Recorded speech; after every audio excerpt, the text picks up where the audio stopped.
Good morning guys, আজকে আরেকটা নতুন ব্লগ নিয়ে চলে এসেছি। আজকে ছিল তোমার শ্রাবণ মাসের প্রথম সোমবার। তো শিব ঠাকুরের জন্য সেই উপোস করছে।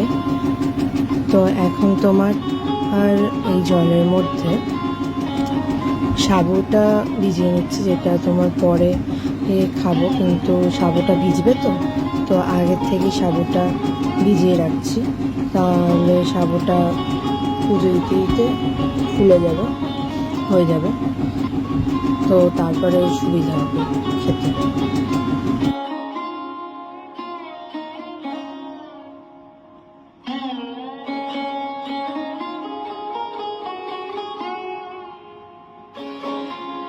এই যে এখানে তোমার গোপালকে স্নান করানো হয়ে গেছে, সাজিয়ে গুছিয়ে বসিয়ে দিয়েছি, আর বাকি সব ঠাকুরকে স্নান করানো হয়ে গেছে। এখানে তোমার চন্দন বাটছি, শিব ঠাকুরের এই যখন স্নান করাবো তখন লাগবে এর জন্য।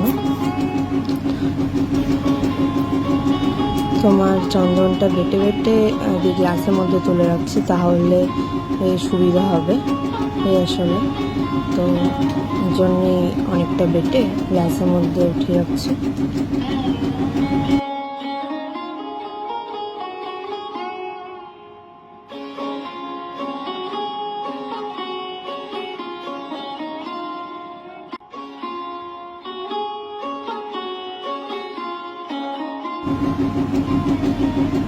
এইবারে তোমার আরেক দিকে এই যে দুধ ঢেলে নিয়েছি গ্লাসের মধ্যে।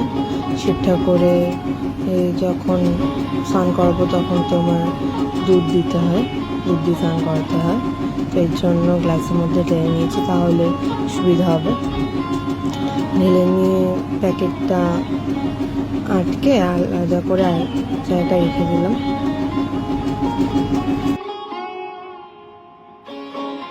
এবারে তোমার বড় বাটিতেই বসালাম শিব ঠাকুরটাকে, তো সুবিধা হবে। তো প্রথমে দুধ দিয়ে স্নান করিয়ে নেব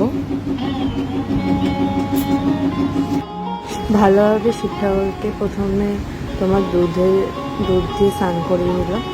স্নান করে নিয়ে তারপরে ওর মধ্যে তোমার জল দিয়ে 3 বার দিয়ে নেব। এবার জল দিয়ে দিচ্ছি।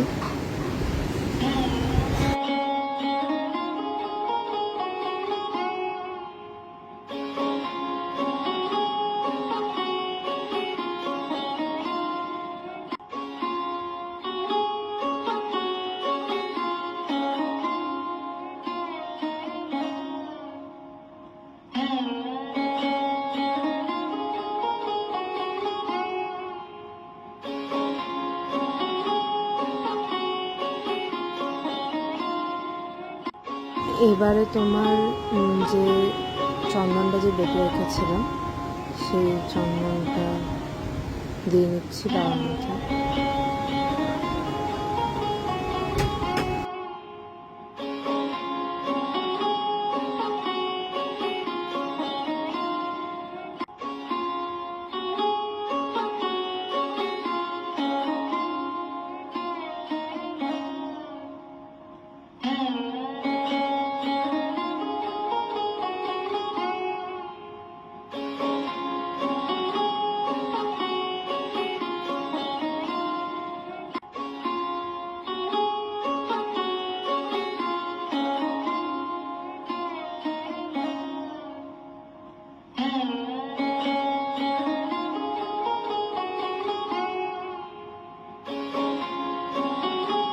এবারে তোমার বেলপাতাগুলোকে চন্দনের সঙ্গে মাখিয়ে বাবার মাথায় একটা করে দিচ্ছি। তোমার শ্রাবণ মাসে খুবই কষ্ট বেলপাতা পাওয়া, বাবার মাথায় 3খানা দেওয়া।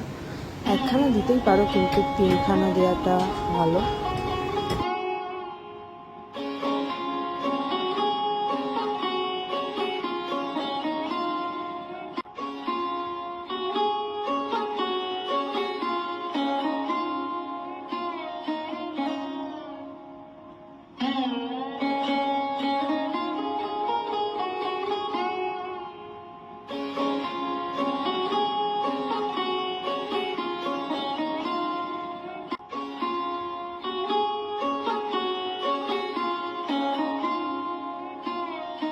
এই যে বাবাকে স্নান করিয়ে এবারে সিংহাসনে বসিয়ে দিয়েছি।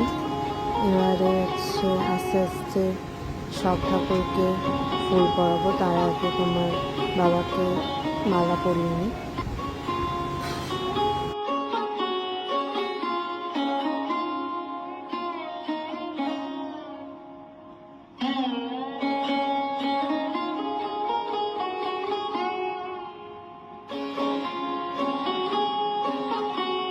মালা, ফুল, তারপরে তোমার যে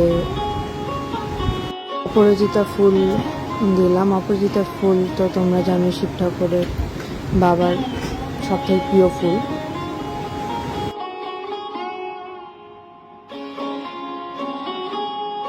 এবারে আস্তে আস্তে অন্যান্য ঠাকুরদেরও মালা ফুল দিয়ে দিচ্ছি। প্রথমে কালীমাকে দিলাম,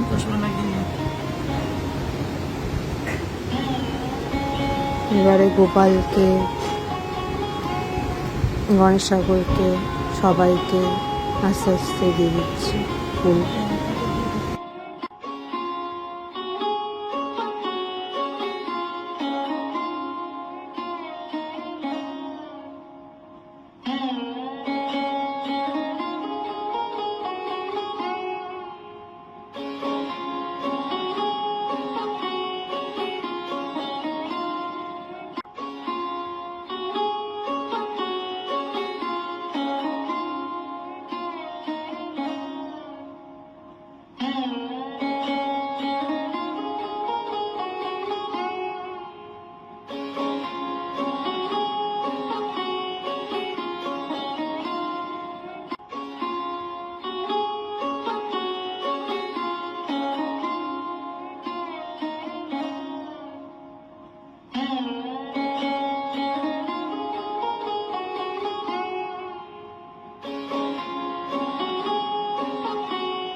পরে তোমার যেই ফলগুলো ধুয়ে রেখেছিলাম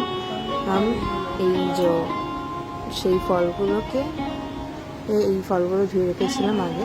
তো সেই ফলগুলো তোমার সেই ফলগুলো কেটে নিচ্ছি। প্রথমে শসার দুপাশে কেটে দুদিকে শসায় কেটে নিলে তাহলে তোমার তিতা ভাবটা থাকবে না। তো সে কেটে নিয়ে ছোকলা ছাড়িয়ে তারপরে ছোট ছোট করে টুকরো করে নেবো। শসা, তারপরে কলা আছে আর আপেল আছে, সেগুলো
আর সব ফল কাটা আছে। তোমার এই কলার চোখলাগুলো ছাড়িয়ে নিলাম। এরপরে তোমার থালাটাকে সাজাবো।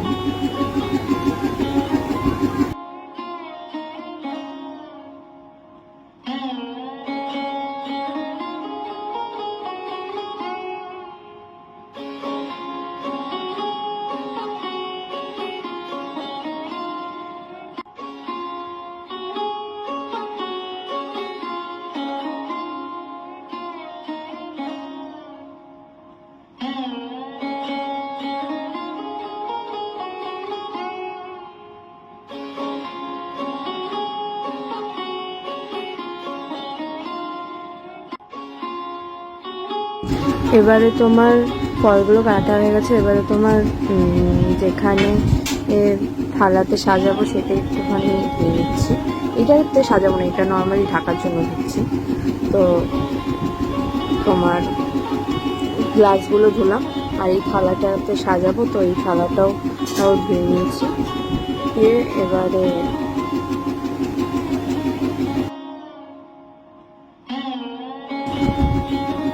এবারে এই থালাটার মধ্যে সাজাবো। তো আজকের জন্য ব্লগটা এখানেই থাকুক, আবার পরেরটাতে দেখা হবে। লাইক কমেন্ট শেয়ার করতে একদমই ভুলবো না। টাটা।